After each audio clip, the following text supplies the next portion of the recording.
Provocação Histórica.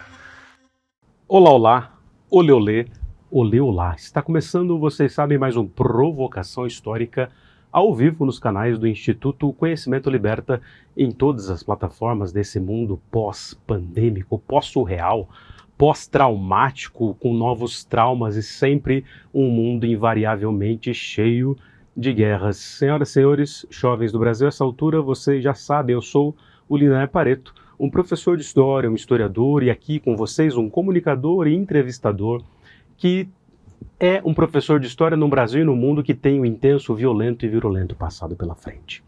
E sem mais delongas, finalmente aqui para debater o que interessa, o coração da questão, o The Heart of the Matter, de um mundo que precisa dialogar e pensar como debater, discutir, ensinar após Gaza e o genocídio contra o povo da Palestina. É por isso que eu tenho a alegria, finalmente, de conseguir trazer aqui no Provocação Histórica, no palco do Provocação Histórica, uma professora tarimbada que tem uma pesquisa sensacional há muitas décadas, pelo menos 2 décadas para pensar o livro que ela vem lançar, ou relançar aqui hoje, mas que é professora da Faculdade de Filosofia, Letras e Ciências Humanas da Universidade de São Paulo, das letras, da história e da cultura árabe. Ela é Arline Clemecha. Falei direito? Seja muito bem-vinda ao Provocação Histórica, que há tempo estava aqui tentando, né?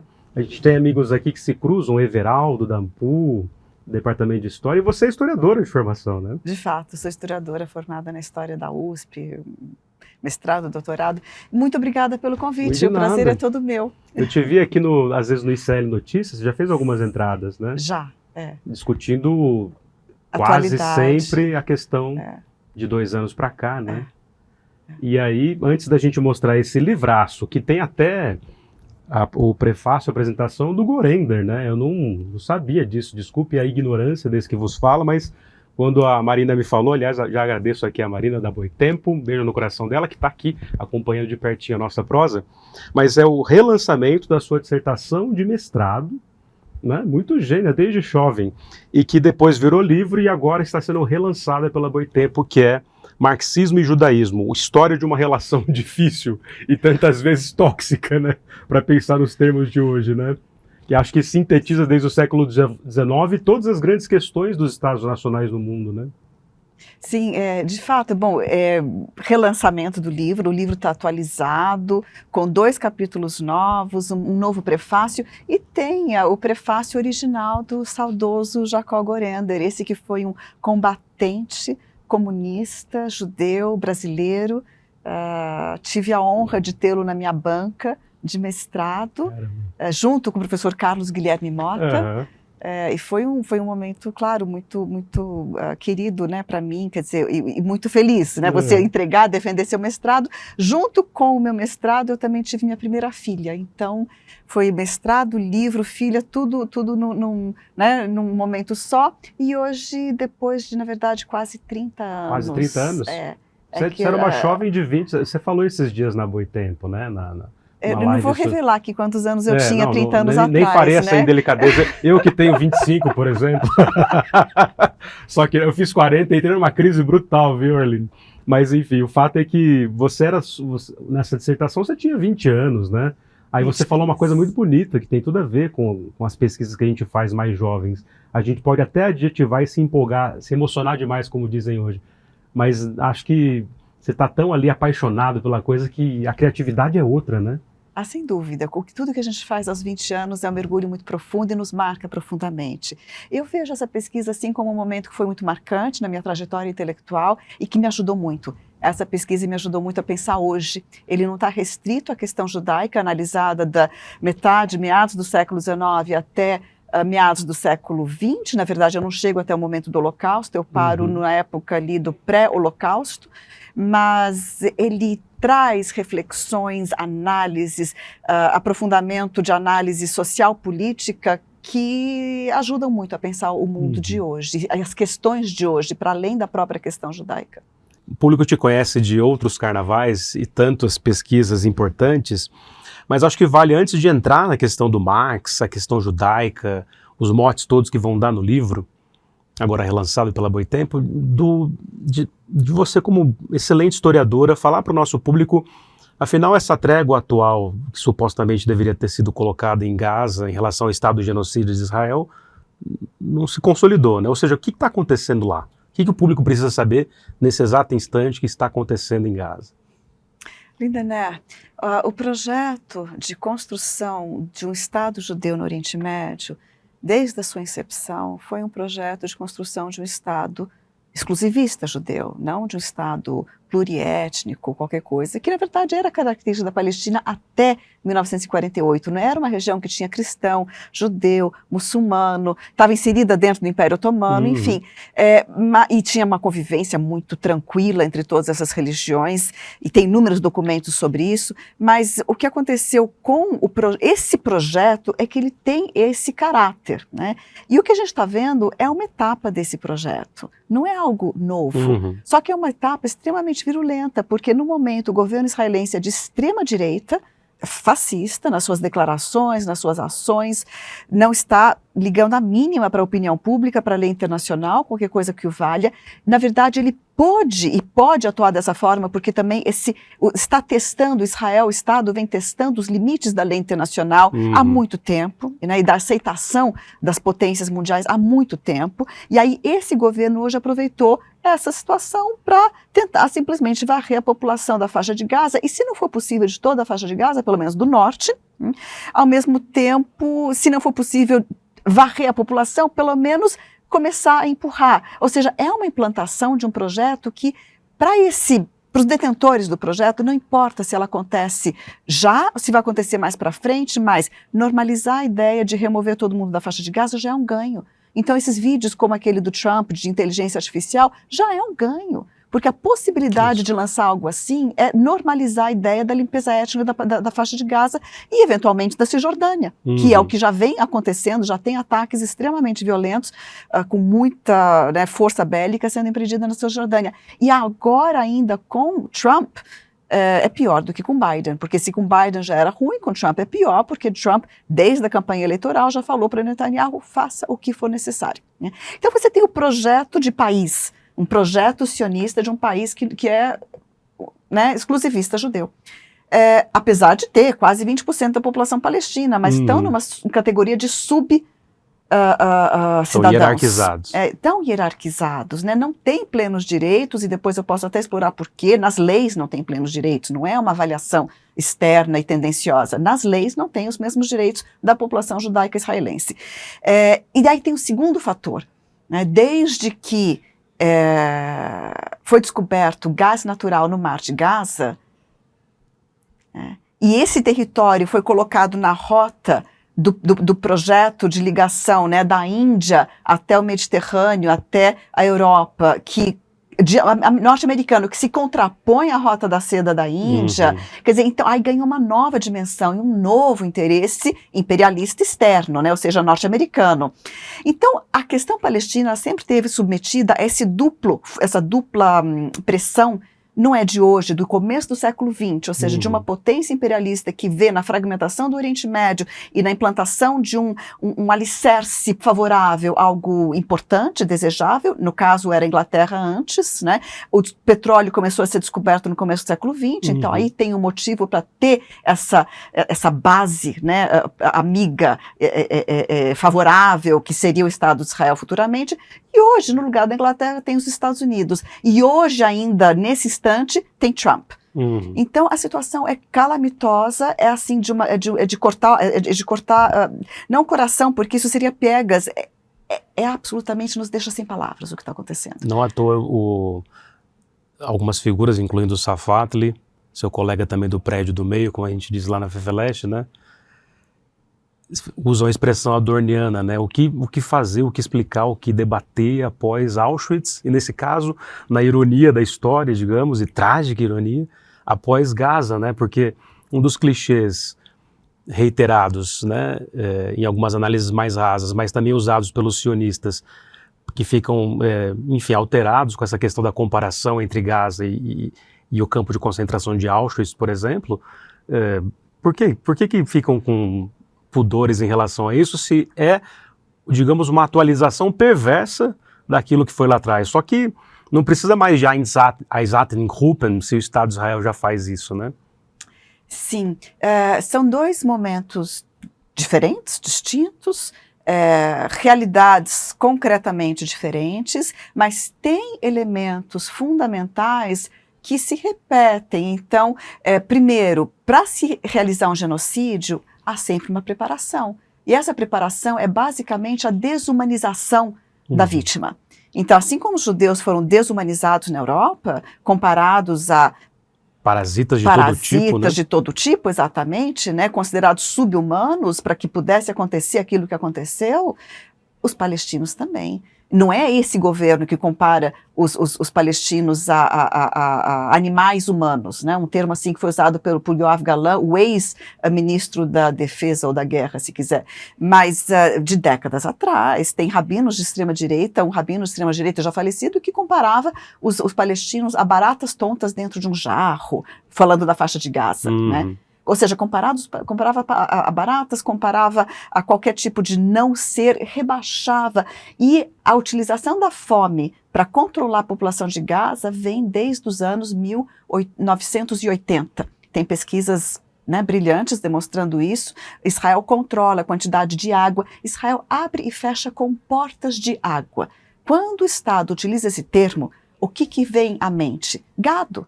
Certo? Quem é que abre, fecha e comporta? É para gado que você faz isso, não é para gente. Né?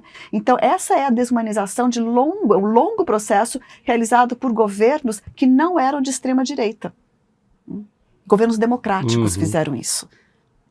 Então, já normalizavam a exceção, né? Já normalizavam a desumanização, controle de calorias, controle de água. E aí dizia, temos que controlar o ingresso de armas. Alguma arma ingressou, mas o que estavam controlando eram as condições de vida da população e estavam criando mais e mais revolta, ao invés de atuar para apaziguar, criar convivência, acabar com a oposição, né, dessa forma, porque o que a gente vê é uma panela de pressão, que a faixa de Gaza foi transformada nisso. Né? E não é um país vizinho à faixa de Gaza. A faixa de Gaza está e sempre esteve sob total controle israelense. É parte do território sob controle israelense. Desde a Nakba lá atrás. Né? Desde a Nakba. Né? Então é isso que possibilita. Então isso é semelhante, é um traço semelhante à desumanização do judeu no Holocausto. O judeu vinha sendo desumanizado. Esse livro trata muito do antissemitismo, analisa muito o antissemitismo e como que pensadores, lideranças da esquerda marxista analisaram o antissemitismo, lutaram contra o antissemitismo. Esse livro trata disso.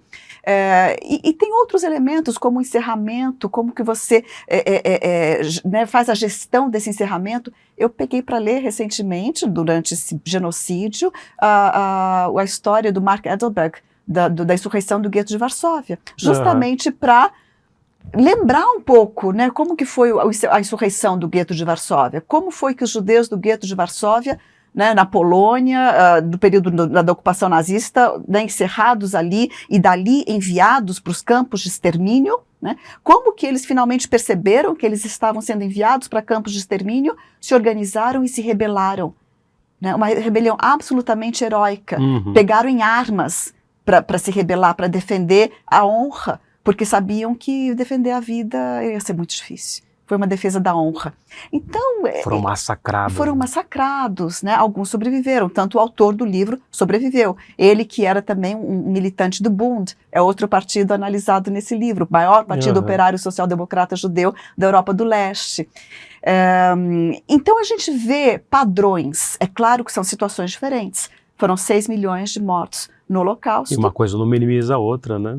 Mas exatamente, uma coisa não minimiza a outra. Todo genocídio é um genocídio e não se mede pela quantidade de mortos, sequer se mede pelo tipo de técnica usada, se mede muito mais pelos padrões de atuação, né? E pela intenção de eliminar a presença do território. Esse é um dos grandes fatores na definição de um genocídio, a tentativa de eliminar total ou parcialmente uma população de um território, uma limpeza étnica, e a intenção né, quando se comprova a intenção disso. Aí se caracteriza um genocídio. Então tem lá uns 4, 5 elementos que caracterizam na lei internacional, Estatuto de Roma, o genocídio, e a Palestina caracteriza, e é uma lei internacional que nos rege hoje, que supostamente regeria, não rege na verdade, a gente está vendo que não, mas que foi elaborada a partir da Segunda Guerra Mundial e do Holocausto. Né? Quer dizer, o marco está ali, né? E não se aplica hoje. Né? Se rasga essa lei internacional, ela está sendo rasgada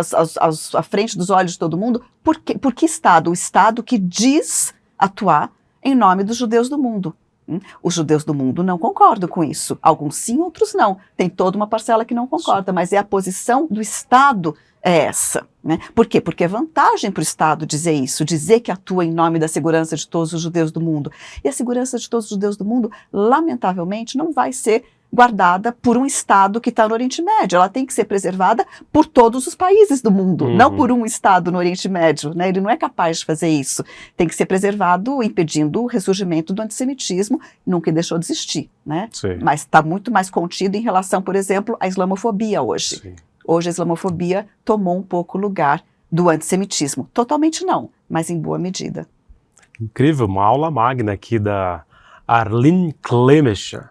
Tem uma origem judaica, o seu sobrenome? Seu pai era britânico, você é Arlene Elizabeth, né? Pois é. Não tem origem judaica, não tem... Eu achava que tinha origem árabe, também né? Não tem mas origem é que a professora árabe. é professora de História e Cultura Árabe nas letras da USP, né? Eu sou professora de História e Cultura Árabe na USP, exatamente, mas não, e diretora do Centro de Estudos Palestinos. Isso, que foi fundado recentemente, né? Centro de Estudo. Vou pedir para a Voz de Minha Alma colocar aqui também na tela, ó, projetar e colocar o link no chat para o nosso grande público. O Centro de Estudos Palestinos, que fez um eventaço, teve até participação não só do Everaldo Andrade, né, que é o professor da História, de História Contemporânea do Departamento de História, mas também da nossa gloriosa Heloísa Vilela. Eu chamo ela de intrépida capricorniana, a Elo Vilela. Então, parabéns pelo Centro de Estudos, pela direção, né, trazendo esse arejamento e essa resistência, né, porque a gente vê nas universidades americanas, agora com Trump, então, perseguindo estudantes e professoras que estão denunciando o genocídio, né? Não, exato, foi uma iniciativa da Faculdade de Filosofia e Ciências Humanas, da FEFELESH. Então é um centro interdepartamental de todos os departamentos. Ele também se conecta e procura se conectar cada vez mais a todos os centros de estudos palestinos no mundo. Porque na SOAS tem, na Universidade de Londres, nos Estados Unidos, enfim, tem Colômbia. Tem uma rede impressionante, porque os estudos palestinos, né, a questão palestina, o drama palestino, dura muito tempo, né? Sim. E na USP a gente percebeu que além da necessidade, havia também as condições, ou seja, há um desenvolvimento de pesquisa já maduro que possibilitou a criação do centro. Então, realmente, nasceu como centro já muito dinâmico. E já estava ali quicando a bola, né? Sim, e no momento atual é que realmente a faculdade decidiu que seria necessário, né? Seria necessário. Bom, então, desde o mestrado, passando agora pela questão palestina, do Centro de Estudos Palestinos, quer dizer, você sai, não, na verdade, você praticamente fica no mesmo tema, né? Porque se a gente for pensar, a crítica marxista ao Estado Nacional que se consolidava no século XIX. Aí, no século XX, a questão judaica em função entre outras coisas, o Holocausto. Aí, estendendo de lá para cá, depois da guerra, nessa ordem mundial hoje colapsando, a questão do judaísmo, mas agora ressignificada com o Estado genocida de Netanyahu. Quer dizer, então vamos lá, finalmente, põe aqui na tela, ó, vamos falar do livro, né? Marxismo e Judaísmo, Arlene Clemescher. O livro é uma segunda edição, é um relançamento, né, pela Boitempo, e tem aqui a apresentação do Gorender, tem novos capítulos, vamos lá. Afinal, essa história de que o Marx supostamente fez um texto antissemita, sendo ele um judeu do século XIX, é uma falácia, né?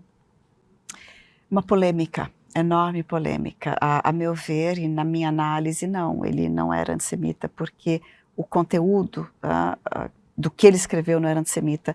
O problema é que ele usou termos, expressões da sua época, aliás, expressões principalmente tomadas de Moses Hess, que foi um dos pais do sionismo depois, né, mas que na época ainda não tinha nenhum traço de nacionalismo judeu, isso foi anterior. mas eram termos muito usados. Então, por exemplo, igualar judeu a comerciante, né, é indevido, Sim. é completamente Que é indevido. o clichê de falar que são avaros e tal, né? Exato. Mas na época, 1840, né, quando Marx escreveu, outros autores muito intelectuais da sua época faziam isso, né? Isso é uma das discussões, né, do marxismo em relação à questão judaica, né? Em que medida,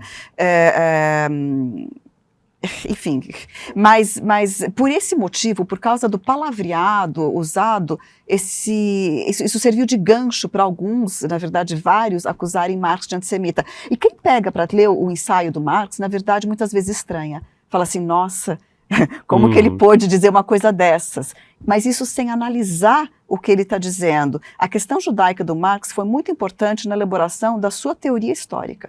Foi muito importante na elaboração do materialismo histórico, né? Foi um momento chave na formação do que veio a ser o marxismo. Então, ele tem duas partes, o ensaio, né? Na primeira parte, ele mostra, ele prova, ele demonstra que a emancipação política ela não é o suficiente, né? Porque os seus colegas, jovens hegelianos da época, estavam defendendo a emancipação política de todos e dos judeus, né? E depois a gente pode até falar o que é emancipação política, mas Marx já vai logo dizer, olha, a emancipação política é parcial, é insuficiente, é uma vantagem, mas é insuficiente, né? O que a gente precisa é de emancipação humana.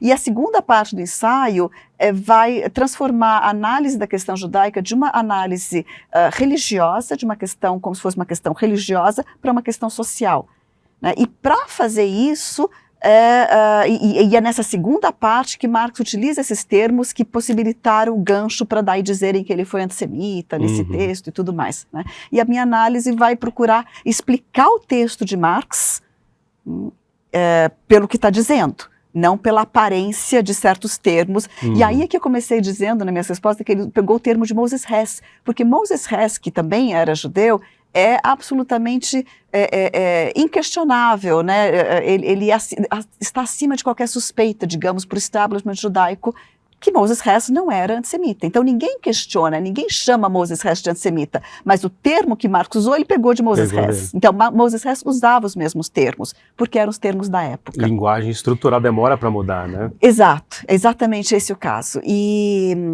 Moses Hess, 2 décadas depois, escreveu um livro que foi precursor do sionismo judeu, né? Porque já existia um sionismo cristão, mas foi precursor do sionismo judeu. Então, tem que se pensar em tudo isso quando se lê o ensaio do Marx, mas até hoje é um ensaio que leva para além da questão judaica, né? Permite reflexões que vão além da questão judaica, e para a questão judaica, uma das coisas mais reveladoras, do que ele está dizendo, que muitas vezes as pessoas não interpretam, não leem. 2 coisas. Uma, Marx explica nesse ensaio por que para a emancipação política, ou seja, a conquista de direitos iguais de judeus e não judeus e todos dentro de um Estado político, Estado moderno, né? Por que para a emancipação política não se pode exigir que o judeu deixe de ser judeu? Hoje pode estar muito claro isso, né? Dentro do Estado moderno existem todas as religiões, mas na época em que Marx escrevia, os seus interlocutores estavam debatendo se não deveria ser o caso do judeu abandonar sua religião para poder receber a emancipação política. Tá? Então isso era o debate da época. Era uma coisa da própria história dos judeus na Europa, né? Sim, porque os judeus na Europa estavam lutando por isso, estavam lutando por direitos iguais, direito de cidadania, direito de voto, direito de propriedade, direito de ir e vir, né? Coisa que não lhes era garantida assim, totalmente. Em cada lugar havia um grau de obtenção de direitos, mas não havia plenos direitos para os franceses, para os judeus, a não ser em alguns países, como por exemplo a França, país da Revolução Francesa, que concedeu esses direitos para todos os cidadãos, né? Então é nesse momento que Marx desenvolve e analisa e diz, olha, desculpa, aliás, o seu interlocutor era Bruno Bauer, um teólogo que pedia justamente, ele defendia que o judeu tinha que deixar de ser judeu. Aliás, Bruno Bauer era, de certa forma, preconceituosa com a religião judaica. Ele era um jovem hegeliano? Ele era. O Marx dá uma traulitada neles tudo ali, né? Quando ele começa a pensar o materialismo, né? Exatamente. Aí tem uma ruptura. E a ruptura acontece em grande parte nesse ensaio com Bruno Bauer. E depois, mais ainda, Bruno Bauer foi um dos primeiros a criticar o comunismo de Marx, né? Aí os dois rompem completamente, mas aqui nesse ensaio já há uma ruptura. E E a segunda coisa, então, além de criticar a emancipação política, né, dizer, olha, os direitos iguais, ele também diz, consequentemente, direitos iguais não irão, e ele está demonstrando isso no ensaio, impedir que os judeus venham a continuar a ser perseguidos, né? Ou seja, ele não usa o termo antissemitismo, ele sequer está analisando a vida dos judeus detalhadamente, são questões mais gerais que ele está analisando e teóricas, é um ensaio teórico, mas ele está demonstrando nesse ensaio, através da teoria, que ao receber a emancipação política ou conquistar a emancipação política, não se irá, né, o contexto não irá prevenir a perseguição ao judeu. Como se consolidou, né? 100 anos depois do Holocausto, emancipação política total. Ou antes desse caminho do Holocausto, quer dizer, no caminho do Holocausto, um capitão Dreyfus na França, Exato. né? Esse é o exemplo perfeito, né? Porque na sua Dreyfus. época, o caso Dreyfus mostrou que naquele país... Ele era um cidadão francês, francês, mas... Essa emancipação política francesa não garantiu a ele nada, só a Ilha da Garganta do Diabo, né? Exato, passou 10 anos, né? Depois não se provou jamais a culpa dele, porque ele não tinha culpa. Simplesmente foi suspeito por ser judeu, né? Então, esse caso mostrou no país da Revolução Francesa dos direitos iguais, da plena cidadania dos judeus e da assimilação dos judeus, porque os judeus estavam se assimilando, deixando de ser judeus realmente. E esse episódio mostrou que Marx estava certo. Olha, os judeus não vão deixar de ser perseguidos, e tampouco se pode exigir, esperar que deixem de ser judeus, né? Essa emancipação política, ela é parcial, ela é mediada pelo Estado. O Estado depende da existência, da diferença entre os homens para se valer como Estado e se colocar um plano ideal político e não real de igualdade entre todos. É o momento do voto, por exemplo. Agora, a diferença social, econômica, de gênero, de origem, ela é mantida pelo Estado político. E aí que Marx, entendendo que essa diferença é mantida pelo Estado político, vai passar da crítica da religião, né, ou da crítica do fetiche religioso para a crítica do fetiche do Estado. É aqui que ele está fazendo isso. Ele dá o pulo do gato. Ele dá o pulo do gato aqui, nesse ensaio. Então é fascinante esse ensaio. Porque é de 1843. 1843. Aí a ideologia alemã é de 50 e... E há toda uma série de textos que vão né? aprofundar. Isso até 1945, isso já está completado, né? E aí, na segunda parte do ensaio, que é onde ele usa os termos mais, né, complicados, que hoje não soam nada bem, a gente tem que admitir que não soam nada bem, e jamais repeti-los, né? Nessa parte, ele vai dizer que, exatamente, que a emancipação, ele vai elaborar por que a emancipação ela precisa ser uma emancipação humana, né? Precisa levar a um novo nível, e para fazer essa emancipação humana, ele ainda não fala na classe trabalhadora, né? Mas ele está chegando perto já de encontrar aquela classe que irá conseguir elevar o status da luta política, né, geral, universal, digamos, a transformação social necessária, né? Mas ele ainda não encontrou nesse ensaio. Mas é um ensaio realmente fascinante, você tem que ler sem preconceito para entender, mergulhando na época em que ele está escrevendo, e fazendo isso você consegue entender as implicações até os dias de hoje sobre o que ele está dizendo. Todos os desdobramentos, né? Que acho que todo mundo acaba te perguntando, porque você vem escrevendo uma série de textos e dando palestras, aulas sobre a questão de genocídio contra Gaza, né? Escreveu um texto também para Gaza no Coração, que foi o livro organizado pelo Rafael Domingos, né? Sim. Acho que eu acho que eu te vi no dia do lançamento na Taperá, mas eu assisti um trecho, estava morrendo de cansaço, assisti um trecho e fui embora, mimir, como diziam os jovens. Mas antes disso, tem uma questão da linguagem que você falou, que eu tô com uma mania agora de, sei lá, dá uma meia-noite, eu deito, ligo o e-reader, né, Kindle, o Corvo da Vida, numa luz bem fraquinha e fico lendo um clássico da literatura até dormir. E que é difícil dormir no capitalismo tardio, né, 24/7. Você acaba ficando ansioso sempre e não dorme direito mais. Que é o que o projeto do Capital queria desde sempre, né, vamos dizer assim. Aí eu estava lendo essas questões da linguagem do Machado de Assis em Brás Cubas. E aí, quando ele fala sobre as mulheres, e especificamente sobre a Eugênia, a filha da dona Eusébia, se bonita coxa, se coxa bonita, ele vai, em 4 capítulos, falando dessa relação amorosa que ele tem com a Eugênia. Aí ele vai usando os termos, assim, que são completamente anacrônicos para hoje, né? mas não invalida as digressões dele, né, a genialidade do Machado, pensando isso. Mas enfim, eu que fiz a digressão aqui, como você é uma professora das letras, você gosta dessas coisas, né? Mas a pergunta que não cala para você é, como essa experiência do marxismo e do judaísmo a partir do texto do Marx, passando pela questão soviética em 17, Lenin, etc., como isso pode ser usado para pensar o Estado de Netanyahu, por exemplo, né? O mesmo Trump, né? Porque está tudo conectado, não está? Eu sei que é uma tese inteira, mas...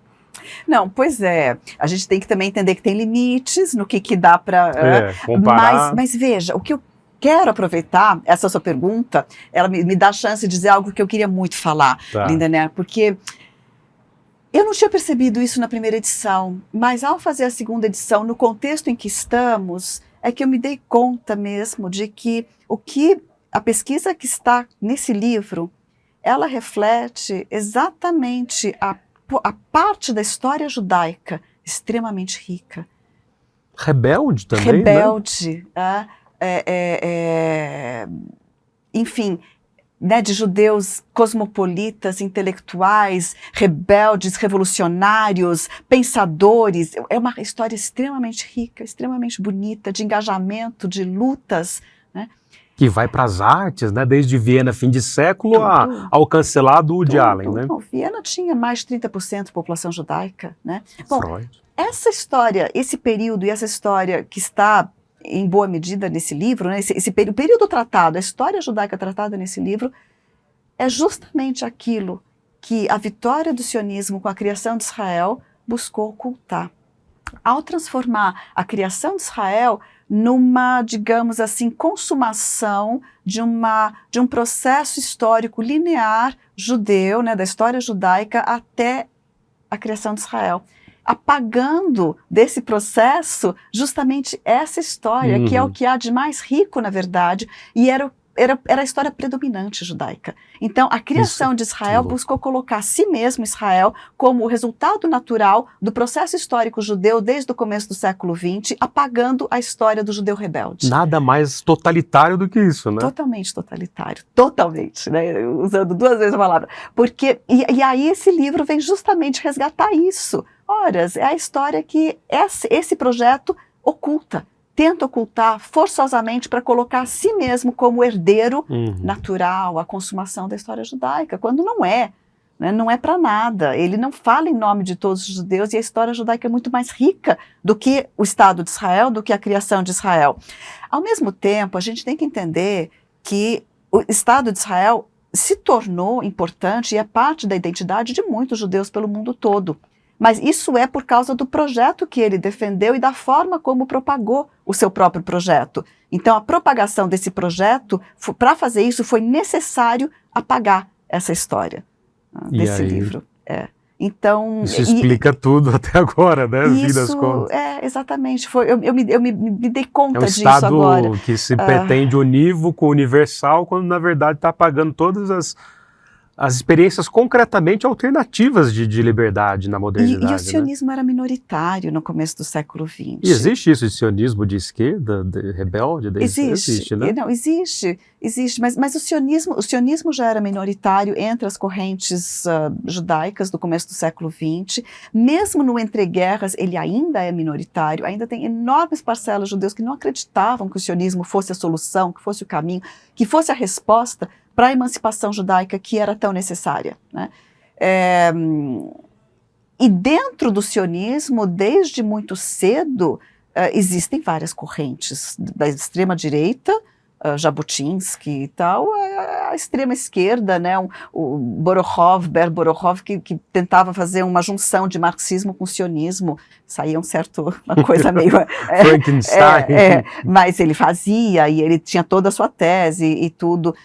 mas era minoritário, face o quê? Aos outros grupos, às outras tendências, né? O próprio Bund, que eu analiso nesse livro, a inserção dos judeus em vários movimentos de emancipação, revolucionários, socialistas na Europa toda. Tem uma foto aqui maravilhosa, acho que do começo, que aparecem judeus trabalhadores de Moscou, eu acho, e estão com uma faixa ali no alfabeto cirílico, né, em russo, mas falando aqui, os trabalhadores judeus pela Revolução Socialista. Uma imagem linda. Não, os judeus, eles compunham, chegavam a 20% dos mencheviques, 10% dos bolcheviques, e no momento em que o POSDR, o Partido Operário Social Democrata Russo, né, foi criado em 1898, desculpa, nesse momento o Bund já existia, tinha sido oficialmente fundado um ano antes, ajudou no congresso de fundação do POSDR e era muito maior do que o POSDR, até 1903 era maior. Então, era um partido de massas. Depois, fruto das suas contradições, do processo histórico, do próprio crescimento do POSDR, da Revolução Russa, que atraiu os judeus para a Revolução Russa, né, trazendo para dentro do processo russo, e não como um movimento separado dentro da Rússia. Então, tudo isso levou o Bund mas também as contradições internas do Bund, que também não eram poucas, levou o Bund a entrar num processo de declínio, e ainda existe. O Bund, se você for ver, ainda existe. Existem grupos em Nova York, Buenos Aires, não sei o quê, junto com acervos, círculos, mas é muito pequeno. E outra característica é que até 48 o Bund foi não sionista, né? Ele era opositor ao sionismo. Depois da criação de Israel, não só o Bund, mas inúmeros partidos, organizações judaicas que até 48 não eram sionistas, se opunham ao sionismo, se acomodaram. Do tipo, olha, Israel foi criado. Teve o trauma brutal trauma do Holocausto, então se acomodaram e passaram a apoiar em certa medida, tal, às vezes não totalmente, mas... Veja, mas é uma tradição que certamente não chega ao ponto de apoiar genocídio. Então, a hora que você tem momentos, né, chave, como por exemplo 67, Guerra dos 6 Dias, ocupação de todos os territórios palestinos, colinas do Golã e o Sinai, são grupos que vão dizer, não, peraí, foi longe demais, hoje genocídio, não apoia. Então, tem sempre esses grupos, né, tem sempre essas tendências que não são assim tão, não dá para taxar tão fortemente uma coisa ou outra, que oscilam ao longo da história, muito mais nuançado, Mas com certeza foi ficou muito claro para mim como que a vitória desse projeto atual, né, do Estado de Israel, para ela acontecer, parte desse processo e do processo de relações públicas pós-48, na década de 50, foi o apagamento da história do movimento operário judeu, do engajamento dos judeus no movimento operário ao redor da Europa toda e principalmente na Rússia, que era onde estava a maior massa populacional judaica, né? A maior concentração europeia de judeus estava na Rússia czarista. E aí é conveniente apagar essa história, claro, pela própria história do fantasma, que ainda por incrível que pareça, a União Soviética para o mundo, né? Pois é. Mesmo colapsada desde os anos 90, ela ainda causa um frisson e um medo, né, no capitalismo, que eu fico impressionado. Não é uma como é que é, um devaneio dos bolsonaristas ficar com um certo medinho do comunismo. Não é só uma paranoia anacrônica, acho que é um medo constante mesmo, de perder seu modo de vida, sei lá, alguma coisa do tipo, né? Sim, mas é instrumentalizado, né? Ou seja, como por exemplo, aqueles que dizem, né, o golpe militar de 64 tinha que acontecer para combater o comunismo. Certo. Não, é uma instrumentalização tremenda, uma justificativa absolutamente indevida, de um processo que levou à tortura e morte de tantas pessoas em nome de um comunismo que não estava no Brasil. Não estava. Né? E muitos dos que foram mortos não eram sequer comunistas.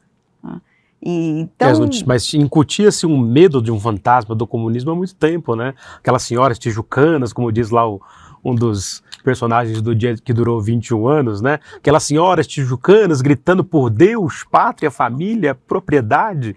Tinha esse medinho no imaginário coletivo, né?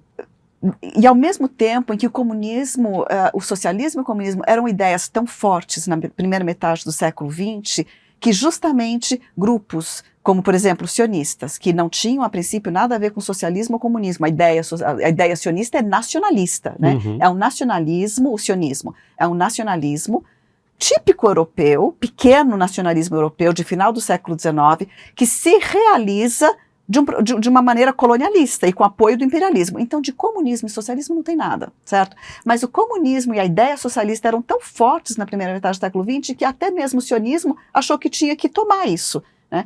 E Israel foi criada por um grupo que era trabalhista, o Mapai, Ben-Gurion, era a corrente trabalhista. Aham. Então, a esquerda era muito forte. Foi o auge, realmente, da esquerda mundial, de tudo isso, e atraía. E mesmo quem não tinha muito a ver com a esquerda, ia para lá para trazer um pouquinho daquele sucesso, né? O sionismo trazia um pouquinho daquele sucesso para si também, Sim. e fazia essas mesclas de ideias de esquerda com ideias que são colonialistas e imperialistas, né? Ou seja, incongruentes. Né? Sim. Loucura. Então, realmente, e hoje não, né? Hoje há depois da queda da União Soviética, mas tem mais contradição nesse processo, porque a própria União Soviética, não por uma ideia de esquerda ou nada, mas por outro motivo, a própria União Soviética apoiou a criação de Israel em 48. Uhum. E Todo mundo praticamente apoiou, né? foi decisivo o apoio soviético. Né? Foi decisivo. Stalin estava vivo, né? Stalin estava vivo, E foi no momento em que os Estados Unidos, por 2 semanas, recuaram com o anúncio do apoio, né? No comecinho de 48, antes da proclamação do Estado de Israel. A guerra... Claro, porque a partir da partilha da Palestina, em 29 de novembro de 47, estourou uma guerra civil, né? E também a incursão de milícias aos vilarejos, já a expulsão de muitos palestinos, técnicas de expulsão dos palestinos estavam já sendo colocadas em práticas, e uma guerra civil. E aí os Estados Unidos, o governo na época avaliou que seria impraticável aquele projeto de divisão da Palestina, do seu território, para a criação de um Estado judeu e outro Estado árabe palestino, e que não haveria maneira daquilo dar certo. Os Estados Unidos disseram assim, não, peraí, vamos propor à ONU retomar a discussão por mais 5 anos, para tentar achar uma solução melhor, porque isso aqui não vai dar certo. Por 2 semanas. Foram sensatinhos ali, naquele momento foram ainda. Foram sensatos. E o que aconteceu? Stalin apoiou a partilha, apoiou a criação do Estado de Israel, e já no contexto de começo da Guerra Fria, depois que a União Soviética apoia, os Estados Unidos correm para apoiar também, voltam atrás e todos apoiam. E aí, é o que você falou, todos, né? Há um apoio muito grande a partir daí, mas veja, esse apoio muito grande também precisa ser relativizado, porque a votação do 29 de novembro de 47, da sessão da Assembleia Geral da ONU, presidida por Oswaldo Aranha... Pelo nosso Oswaldo Aranha. Pelo nosso Oswaldo Aranha, que era um pouquinho, um tanto quanto também dos Estados Unidos, deve-se dizer. Bom, aquela votação não tinha perspectiva de dar certo para o sionismo, para o projeto de partilha da Palestina. O que Oswaldo Aranha fez? Isso está documentado, se sabe. Oswaldo Aranha manobrou. Ele passou a sessão, ele encerrou a sessão que estava acontecendo, com argumentos ali de tempo, prazo, horário, encerrou a sessão, não pôs em votação a partilha, os Estados Árabes protestaram, mas ele encerrou a sessão e jogou a votação da partilha para 2 dias depois. Nesses 2 dias, lobbies imensos aconteceram nos bastidores para aprovar a partilha 2 dias depois. Pouco depois estava Oswaldo Aranha convidado para jantar na Casa Branca. Impressionante. Estava lá no jantar era com o Truman, né? Era em 48 ainda era o Truman? 47? Corta isso, mas eu já não me lembro qual que era o presidente. Porque o Roosevelt morre e vem o Truman, mas aí não lembro se era ele ainda. Mas enfim, em todo caso, história impressionante. Não, eu sou péssima com nomes, e aí eu não não quero errar. Você fez toda a reconstituição aqui genialmente, aprendi horrores aqui. Arline, minha cara, primeiro de novo vou mostrar aqui Marxismo e Judaísmo, da Arline Clemesha, professora do Departamento de Letras Orientais, né, da FEFELESH, da Faculdade de Filosofia, Letras e Ciências Humanas, professora de História e Cultura Árabe, lá na FEFELESH, diretora do CEPAL, né, que é o Centro de Estudos Palestinos, e que, há um tempo atrás, escreveu Marxismo e Judaísmo como sua dissertação de mestrado, ainda com 20 anos de idade. E hoje relança aqui pela Boitempo o seu livro, que tem aqui o prefácio do Gorender, Combatendo nas Trevas da História do Brasil e do Mundo. E muito que bem, põe de novo na tela aqui para o pessoal ver, põe o link também para o pessoal entrar no site da Boitempo. E eu vou te fazer aqui nessa reta final 2 questões assim para você responder com aquelas frases de efeito que o público adora, mas eu sei que você vai responder muito mais elegantemente do que uma frase de efeito rasa. Mas a primeira é, o que o Eduardo Said estaria fazendo? Tacando pedra e muito mais, né? Aquela foto do Said jogando, fazendo a intifada, né? Você estudou o Said também, né? Que intelectual, né? Que figura. Intelectual, traduzi vários artigos, traduzi um livro publicado pela Boitempo também, que se chama Freud e os Não-Europeus. E, puxa vida, né? Said foi dessas pessoas que realmente não mereciam viver para ver o que está acontecendo hoje. É uma tristeza muito grande. Ele morre em 2003, né? Exato. E Bom, o Said, ele foi a voz, né, palestina dentro dos Estados Unidos, na academia norte-americana, e inicialmente na carreira dele, ele nem tinha intenção de ser isso. Ele era americano, muito bem acomodado, aculturado, né, desde muito jovem. Tinha posses, né? E o pai dele tinha a cidadania americana e ele pôde então se estabelecer nos Estados Unidos para estudar o Edward Said e se tornou professor de literatura inglesa comparada. Então o tema dele não era história da Palestina, não era relações internacionais, era literatura inglesa comparada. Só que ele, na literatura, analisou e desenvolveu a crítica ao orientalismo, que é uma maneira, um modo de olhar para o árabe típico do século XIX, que ajudou a justificar a colonização europeia das terras árabes. Ou seja, é aquele olhar deturpado, preconceituoso, né, que é o precursor também de um futuro racismo, que é tão importante para entender o que está acontecendo contra o palestino hoje. Então é evidente que Edward Said teria muito a dizer, também com muita tristeza, porque ele já estava num momento da vida dele, quando ele chegou à vida, em que ele já dizia, olha, eu não dou mais entrevista, porque toda vez que eu vou ter que dar uma entrevista, eu tenho que primeiro me provar que eu não sou terrorista. Porque em 2001 tudo entornou ali, as Torres Gêmeas. Exato, e aí toda entrevista ele já era... Hoje, quem está nesse circuito, né, enfim, vão entrevistar um acadêmico, alguém, a primeira coisa que pergunta é, você apoia o Hamas? Você ouviu isso várias vezes, né? Tantas vezes, né? Então, ele já sentia isso e nem estava acontecendo o que está acontecendo hoje. Então, com certeza, ele seria uma voz de lucidez, seria uma voz que ajudaria muito a explicar o que está acontecendo, a destrinchar, a denunciar. Ele foi um fervoroso...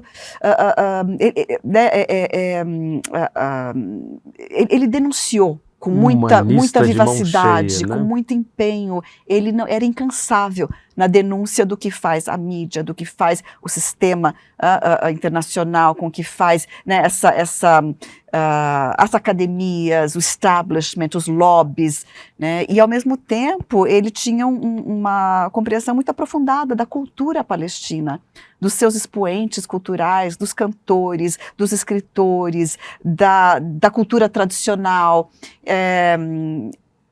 Ele se descobriu palestino depois de 1967, depois da Guerra dos 6 Dias e a ocupação israelense de todos os territórios. Aí foi aquele estalo que fez ele se descobrir palestino e falou assim, nossa, eu preciso falar sobre isso, porque o que está acontecendo é muito perigoso. Essa era a visão dele.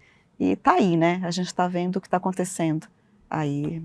Sensacional, quer dizer, trágico, mas o que a Arline sempre diz é sensacional. Inclusive, todo ano a FEFELESH abre muitas vagas para o curso de letras na USP. Se eu não estou enganado, até hoje é o curso que tem mais vagas públicas para vocês vestibulandos e vestibulantes. Façam letras na USP, vocês vão ter aula com a Arline, numa universidade pública, sem censura, de qualidade. E por falar em sem censura e de qualidade, eu quero que vocês apoiem aqui a causa do ICL, porque trazer a Arline para falar as coisas que ela fala aqui numa mídia independente é porque vocês precisam apoiar essa causa e o ICL, vocês sabem, vive aqui do apoio das assinaturas e dessa comunidade engajada que somos nós outros aqui, todo mundo junto. Não conheçam os nossos cursos livres, documentários. A gente tem também uma série agora de documentários impressionantes, curtas e longas metragens, além de tudo que vocês podem encontrar na nossa plataforma também. Apoiem a causa do ICL, o link está aqui para vocês, venham conosco. E Arline, primeiro, obrigado por ter vindo. Eu já era seu fã há tempos, né? Tanto te vendo nas lives, nos YouTubes da vida, nos eventos da USP que eu pude acompanhar online, ou via colegas, né, queridos e queridas que a gente tem, né, em função eu fui aluno da FEFELESH também, né? Depois fiz mestrado e doutorado na FAO, mas a minha alma mater studiorum é a sua, né? Então, estou muito feliz de ter conversado com você aqui. Volte sempre, quando quiser, para a gente falar dos livros ou dos temas e, enfim, a casa é sua. Como dizia o Jô, né, para os seus entrevistados, é uma simpatia além de uma potência aguda, inteligente, e essa herança também do Said e companhia também é sua. E eu queria te fazer uma pergunta para acabar. Lembra isso está lá no Eichmann em Jerusalém, né, que é um relato sobre a banalidade do mal da às vezes, tantas vezes, liberal Hannah Arendt, mas que, convenhamos, né, a Hannah Arendt é aquela mente brilhante. E aí tem isso no ensaio, mas tem no filme, aliás, assistam o filme, em que uma aluna, acho que faz uma pergunta retórica, fala, professora, perguntando para Hannah Arendt, por que o crime contra os judeus é um crime contra a humanidade? Aí eu pergunto a você, por que o crime contra os palestinos é um crime contra a humanidade, professora Arline? Pois é, bom, Lindenner, primeiro, obrigada pelo convite. Foi um prazer conversar com você e espero ter conseguido explicar um pouco, né, do pensamento, né, da importância que teve o pensamento marxista sobre a questão judaica e a importância que teve o engajamento judeu no marxismo na esquerda, essa síntese toda, essa relação toda analisada no livro, né? O crime contra a humanidade, né? Veja, a morte brutal de uma pessoa já dizem as várias tradições religiosas, tradições ou simplesmente é como a morte da humanidade, né? É um crime, né? Agora, quando um crime ele tem certas características que são as características genocidas, né, de extermínio, ele caracteriza como um crime contra a humanidade, porque a consequência dele, de fato, se a gente for pensar agora em termos históricos, não em termos da lei internacional, mas em termos históricos, as consequências disso são nocivas para a história mundial. Você coloca o precedente que pode se repetir independentemente do lugar e do contexto, né? Então, a deterioração das relações humanas, das relações legais, das relações entre pessoas e estados, promovidas pela aceitação e da possibilidade de ocorrência, né, de algo como isso ocorrer, isso deteriora a própria segurança, a própria relação, as relações potencialmente de todos, né? O que está acontecendo na Palestina, resumindo, pode acontecer em qualquer lugar, né? Somos todos atingidos por isso. São as relações democráticas, é a democracia que existe tal qual a conhecemos, que é profundamente afetada. Para isso acontecer, veja só, tem que acontecer tortura em prisão. Sempre que acontece a tortura na prisão, é uma brecha legal. Essa brecha, toda vez que ela é aberta, ela tende a se repetir, ela tende a ser permitida. Então, a permissão para que algo como isso acontece é muito perigoso para todos nós. A gente não pode achar que o que está acontecendo em Gaza diz respeito só a Gaza, diz respeito a todos nós. Então, isso é o caráter de um crime contra a humanidade. É um crime, de fato, e é uma ameaça a toda a vida, todas as relações sociais no planeta. É isso. Muito obrigado por ter vindo aqui. Parabéns pela trajetória, pela coragem da verdade. Minha mão tá gelada, mas meu coração tá quentinho de te ouvir aqui. Obrigada pelo convite, imagina. E Arline, despeça-se do seu grande público. Puxa vida, olha, foi um prazer conversar com o Lindenner, que aqui representa aqueles que estão ouvindo, né, e que consegue trazer para essa conversa certamente as perguntas que o Lindenner sabe que vocês querem, né, colocar, que os toca, que os mobiliza. Então, para mim é uma honra poder, dessa forma, conversar com vocês, né. Espero que vocês gostem do livro, que vocês possam comprar esse livro no site da editora Boitempo, que possam ter reflexões e questionamentos a partir desse livro, que ele possa realmente trazer algum acréscimo à reflexão sobre o hoje mesmo, não só a reflexão histórica desse momento, mas sobre o dia de hoje, sobre como chegamos até aqui, sobre, enfim, né, sem ir muito longe, né, o livro não responde tudo não, viu, ele está limitado, mas é um prazer, então, estar nesse programa e ter a oportunidade de falar com vocês através das perguntas do Lindenner e do público que aqui o acompanha. Obrigado. Vai ter que voltar para falar só do Gorender da próxima vez. Pois falar o que foi essa banca, depois você conta todos os bastidores, a gente volta para falar para o público também. Tchau, gente. Beijo. Tem corretora famosa e grande aí sendo processada porque está vendendo coisa que está prejudicando demais os clientes. Tem gente perdendo dinheiro que juntou a vida inteira investindo em coisas assim perigosíssimas que foram oferecidas por essas corretoras. E as corretoras não estão nem deixando a gente falar sobre isso. Estão processando um monte de influenciadores aí que estão alertando as pessoas. Gente, só tem uma maneira de se proteger disso: entendendo como funciona esse mundo das finanças e dos investimentos. A notícia boa é que é muito mais simples do que vocês imaginam. E se ensinado da maneira correta, é até divertido. Eu preparei uma aula para o dia 15 de abril, uma terça-feira, às 8 horas da noite, que eu queria que todos vocês participassem. Uma aula rápida, muito gostosa de fazer e que vai transformar para sempre essa caminhada financeira de vocês. Dia 15 a gente está junto lá.